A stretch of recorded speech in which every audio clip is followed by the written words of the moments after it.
নগাঁও জিলা চলচলিত অসম সংখ্যালঘু সংগ্ৰাম পৰিষদৰ প্ৰতিবাদী কাৰ্যসূচী ৰূপায়ণ মন্ত্ৰী অশোক সিংহালে গোৱালপাৰাত মুছলমান লোকসকলৰ বিৰুদ্ধে কৰা বিৰূপ মন্তব্যত মন্ত্ৰীগৰাকীৰ প্ৰতিকৃতি দাহ কৰে অসম সংখ্যালঘু সংগ্ৰাম পৰিষদে। মন্ত্ৰীগৰাকীক আঠুকাঢ়ি ক্ষমা বিচৰাৰ দাবী উত্থাপন অসম সংখ্যালঘু সংগ্ৰাম পৰিষদ বিষয়ববীয়াৰ।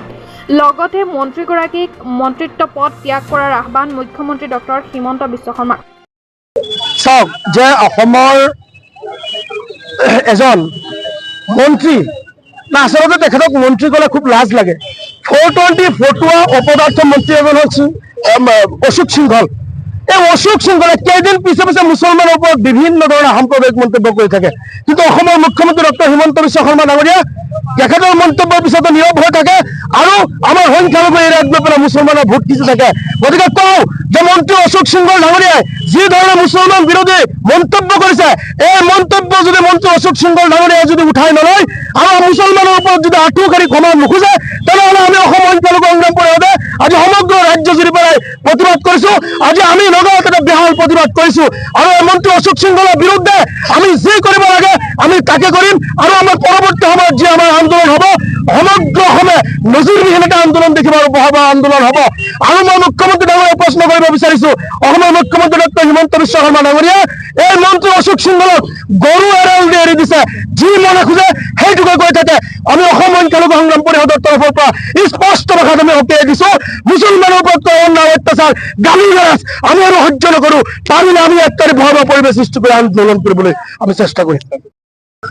যোৱাকালি গোৱালপাৰা এক ৰাজহুৱা সভাত মন্ত্ৰীয়ে অশোক সিংহল ডাঙৰীয়াই আমাৰ মুছলমান সম্প্ৰদায়ৰ বিৰুদ্ধে যি সাম্প্ৰদায়িক মন্তব্য প্ৰদান কৰিছে, এই মন্তব্যক আমি সংখ্যালঘু সংগ্ৰাম পৰিষদে তীব্ৰ ভাষাৰে আমি গৰিহণা দিছো আৰু ধিক্ষাৰ জনাইছো। তেখেতে পূৰ্বেও শোণিতপুৰ জিলাত কোনোবা ঠাইত ৰাজহুৱাভাৱে তেখেতে মুছলমান বিৰোধী মন্তব্য কৰিছে, যি মন্তব্যৰ কাৰণে সমগ্ৰ ৰাজ্যজুৰি প্ৰতিবাদ সাব্যস্ত ৰাইজে কৰিছিল। গতিকে মুখ্যমন্ত্ৰী ডাঙৰীয়াক আমি আহ্বান জনাইছো যে এনেকুৱা এজন অযোগ্য মন্ত্ৰী যিজন মন্ত্ৰীৰ মুখত সদায় সাম্প্ৰদায়িক মন্তব্য থাকে, তেনেকুৱা মন্ত্ৰীক মন্ত্ৰীসভাৰ পৰা বহিষ্কাৰ কৰিব লাগে। আৰু অশোক সিংহল ডাঙৰীয়াক আমি সকীয়াই দিছো যে আপুনি হৈছে দুৰ্নীতি পৰায়ণ এজন ব্যক্তি আৰু আপুনি হৈছে বিয়াগম বিভাগৰ এজন মন্ত্ৰী। আপোনাৰ এই অসমত NRC ডকুমেণ্ট আছে কি নাই আমাৰ এটা সন্দেহ প্ৰকাশ হৈছে। আপুনি বহিৰাজ্যৰ পৰা ইয়াত আহি অসমত দপদপাই আছে।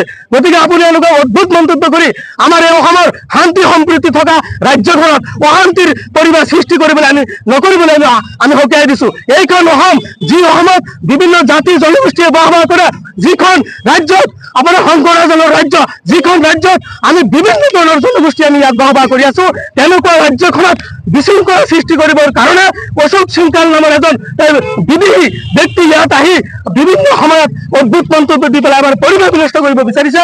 গতিকে আমাৰ মুখ্যমন্ত্ৰী ডাঙৰীয়াক আমি পুনৰবাৰ আমি আহ্বান জনাইছো যে আপুনি যদি সঁচা অৰ্থত নিৰপেক্ষ হয়, আপুনি যদি ৰাজধৰ্ম পালন কৰিছে, এনেকুৱা অমানৱীয়হীন এজন ব্যক্তি, যিজন ব্যক্তিৰ মুখত সদায় সাম্প্ৰদায়িক, তেনেকুৱা ব্যক্তি আপুনি অনতিপলমে বহিষ্কাৰ কৰাৰ পদৰ পৰা। অন্যথা আমি সংখ্যালঘু সংগ্ৰাম পৰিষদে আজি ৰাজ্যজুৰি আমি প্ৰতিবাদ সাব্যস্ত কৰিছো।